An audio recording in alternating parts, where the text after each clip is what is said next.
Bismillahirrahmanirrahim. Assalamualaikum warahmatullahi wabarakatuh. Kembali lagi bersama saya Ardi Al-Araf selaku reporter pesantren Modern Al-Manar.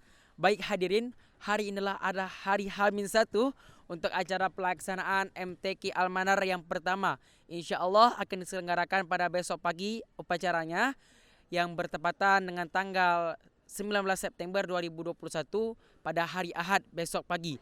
Insya Allah acara besok pagi akan dibuka langsung oleh Ustaz Ikram M. Amin MPD selaku pimpinan pesantren Modern Al-Manar sendiri. Dan yang berlaku sebagai panitia yaitu Ustaz Awaluddin dan Ustaz Syafijar Ahmad SH.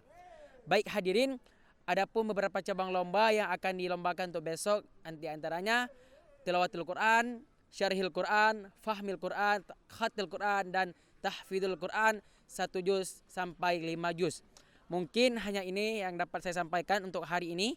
Insya Allah acara kita besok pagi bisa berjalan dengan lancar dan tidak ada kendala. Amin amin rabbal alamin. Sekian laporan dari saya. Billahi taufiq wal hidayah. Wassalamualaikum warahmatullahi wabarakatuh.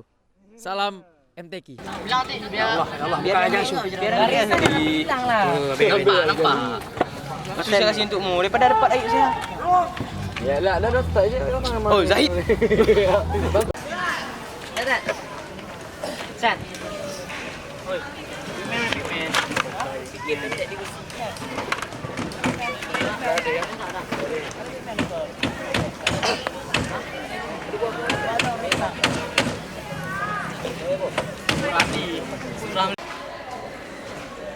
Banda Aceh sektor utara ada bagi. Oh. Ini. Biar saya jaga ini. Ada lah. Ada. Banda Aceh sektor Ada. Banda Aceh sektor mana ada? Ada. Banda Aceh sektor selatan Ada. Oh.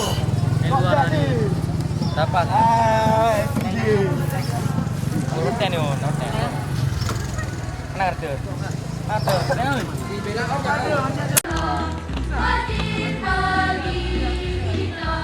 Zoom buka guna.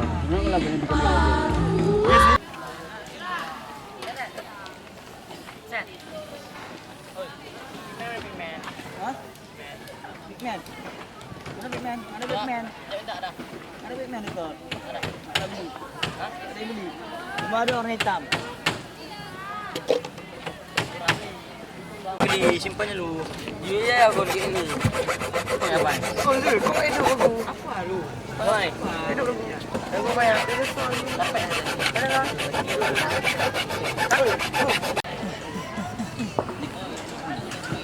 Bukan di level waktu biasa. Aku gede-gede nih. Bang ada biasa mana mau diri dah.